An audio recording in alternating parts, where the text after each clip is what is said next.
నమస్తే అండి, welcome to our channel. మనతో ఈరోజు సీనియర్ జర్నలిస్ట్ అంకమరావు గారు ఉన్నారు. సార్ నమస్తే. సార్ నమస్తే అమ్మా. సార్, ఇప్పుడు కేంద్రంలో ఏదైతే ప్రొటెస్టులు చేసి ధర్మేంద్ర ప్రధాన్ రాజీనామా అయ్యేలా చేశారో, ఇప్పుడు అదే వ్యూహాన్ని జగన్ గారు ఆంధ్రప్రదేశ్లో కూడా వర్తింపజేయాలని చూస్తున్నారంట. సో ఇప్పుడు ఏదైతే మెగా డిఎస్సిలో అవకతవకలు జరిగాయి, సో రాజీనామా చేయాలి లోకేష్ గారు అని చెప్పేసి ఆయన కూడా ఒక సీజేపీని నేను కూడా రెడీ చేస్తాను అని చెప్పేసి ఆయన మాట్లాడుతున్నారు. దానికి నారా లోకేష్ గారు కూడా తిరిగి మాట్లాడారు. మీరు కూడా రండి, మధ్య కుంభకోణం గురించి మాట్లాడదాము, నాకు ఎలాంటి భయము లేదని చెప్పేసి.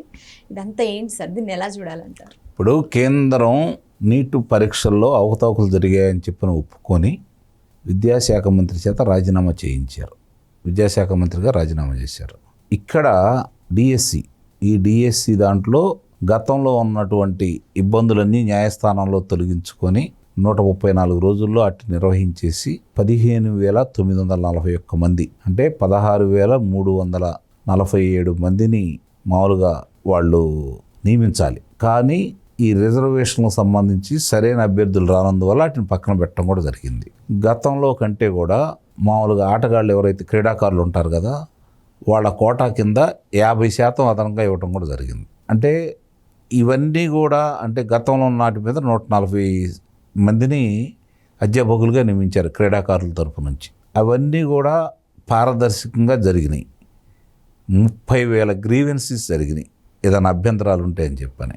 వాటన్నిటికీ సమాధానాలు ఇవ్వటం జరిగింది.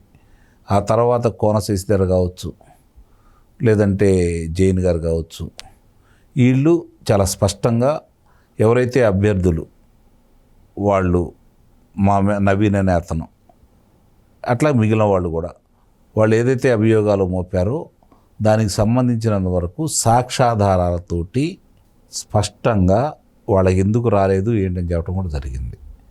ఇన్ని విషయాలు వీళ్ళు చెప్పిన తర్వాత అక్కడ ప్రభుత్వం ఒప్పుకుంది లీకేజీ జరిగిందని చెప్పని. తర్వాత ఇంతమందికి అన్యాయం జరిగిందని చెప్పి దానికి నైతిక బాధ్యత వహిస్తూ ధర్మేంద్ర ప్రధాన్ గారు ఈరోజు రాజీనామా చేశారు. ఒక రకంగా అది ఈరోజు గొడవ పెరగకుండా ఉండటం కోసం జరిగినటువంటి మంచి పనే, దాంట్లో అనుమానమే లేదు. ఇక్కడ ఏం జరిగిందని, ఏ ఒక్క అభ్యర్థి అయినా నాకు అన్యాయం జరిగిందని చెప్పి న్యాయస్థానాన్ని ఆశ్రయించాడా? 3,20,000 మంది దాంట్లో పరీక్షలు రాశారు. వివిధ విభాగాలు కలిసి 5 లక్షల చిల్లర, 3,20,000 మంది పరీక్షలు రాశారు. అందులో 16,000 మందికి, అంటే 15,941 మందికి ఈరోజు నియామక పత్రాలు వాళ్ళ కుటుంబ సభ్యుల సమక్షంలో అంగరంగ వైభవంగా అందజేయటం కూడా జరిగింది. మరి ఆ రోజు ఏ అభ్యర్థులు న్యాయస్థానాన్ని ఆశ్రయించలేదు కదా, మాకు అన్యాయం జరిగింది అని చెప్పని. మీరు గతంలో నిర్వహించినటువంటి ఏదైతే గ్రూప్ 1 పరీక్షలు ఉన్నాయో అందుట్లో అవకతవకలు జరిగాయని, అర్హత లేని వాళ్ళ చేత పరీక్షా పేపర్లు దిద్దిచ్చారని మీ మీద అభియోగాలు ఉన్నాయి కదా. దానికి ఆధారాలు కనపడబట్టి వాళ్ళని పక్కన కూర్చోబెట్టారు కదా కొంతమందిని.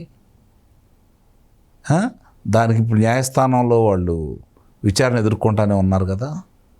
అంటే అవి ఆధారాలు చూపించారు కాబట్టి న్యాయస్థానం కూడా పరిగణలో తీసుకొని వాళ్ళ మీద చర్యలకు ఉపక్రమించారు. మరి మీరు ఎవరైనా ఒకళ్ళన్నా చూపించాలి కదా. ఈ 3,04,000 మంది వాళ్ళు లెక్కేసుకుంటా ఉంటే వాళ్ళ కుటుంబం ఒకరికి ముగ్గురు కాడికి లెక్కేసుకున్నా కూడా 10 లక్షల మంది ఉంటారు కదా. మరి ఈ 10 లక్షల మందిలో కనీసం 1% అంటే 10,000 మంది వచ్చి రోడ్డు ఎక్కాలి కదా. మరి ఎందుకు ఎక్కట్లేదు?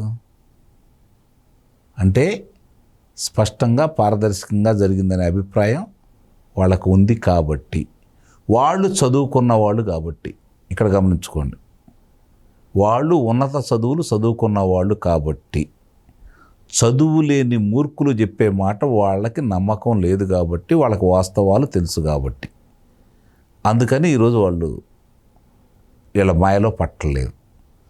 ఇక లోకేష్ గారి గురించి ఆయన చాలా స్పష్టంగా గతంలోనే ఏదైతే వాళ్ళ ఇంటి పరిసర ప్రాంతంలో, తాడేపల్లిలో వాళ్ళ ఇంటి పరిసర ప్రాంతాల్లో ఉండి ఆయన ఆ రోజు కూడా ఆయనకు ప్రశ్నలు సంధించారు. నేను ఇక్కడే ఉన్నాను, నీ ఇంటి సమీపంలో ఉన్నాను, దీని గురించి మనం మాట్లాడుకుందాం రా అని చెప్పని. ఇప్పుడు అదే విధంగా మాట్లాడుతూ ఉన్నాడు. సమాధానం చెప్పు. సమాధానం చెప్పి సరే రా చర్చికి నా దగ్గర ఆధారాలు ఉన్నాయని చెప్పిన ఆయనన్న బిలు, లేదంటే రేపు వర్షాకాల సమావేశాలు జరుగుతాయి నాకు తెలిసి ఆగస్టులో మొదలవుతాయి, దానికి దగ్గరికి వెళ్ళి నువ్వు శాసనసభ్యుడివే కదా, ప్రభుత్వాన్ని నిలది నీ దగ్గర ఉన్న సాక్ష్యాధారాలు చూపించు, అవి రికార్డెడ్ అవుతాయి కదా, రికార్డులో రాసి ఉంటారు కదా ఇక శాశ్వతంగా.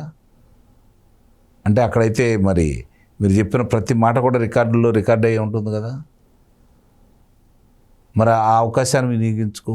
ఎందుకంటే లోకేష్ దగ్గరకు వచ్చి మాట్లాడి సమాధానం చెప్పే ధైర్యం నీకు లేకపోతే, నీ దగ్గర ఆధారాలు లేకపోతే, లేదంటే లోకేష్ అనే వ్యక్తి నీకంటే బాగా మాట్లాడతాడనే భయం కనుక నీకు ఏదైనా ఉంటే రేపు పొద్దున శాసనసభలో మాట్లాడు, శాసన మండలిలో మాట్లాడించు. శాసన మండలిలో వస్తున్నారు మీ వాళ్ళు అడగాల్సిన అడుగుతున్నారు, పారిపోతున్నారు, చర్చకు నిలబట్టలేదు. మరి ప్రజలకి అదే ఈరోజు ప్రజలకి రోజు రోజుకు కూడా మీ మీద అభిమానం తగ్గటానికి, మీరు చెప్పే అన్ని నిజాలు కావని వాళ్ళు భావించడానికి మీ ప్రవర్తనే కారణమవుతుంది. ఒక అంశాన్ని సాక్ష్యాధారాలతో సహా ప్రభుత్వాన్ని నిలదీసే అవకాశాన్ని మీరు ఎందుకు ఉపయోగించుకోవట్లేదంటే మీ దగ్గర ఆధారాలు లేవు కాబట్టి అనేది అందరూ భావించాల్సిన పరిస్థితి ఏర్పడుతుంది. Okay, thank you sir.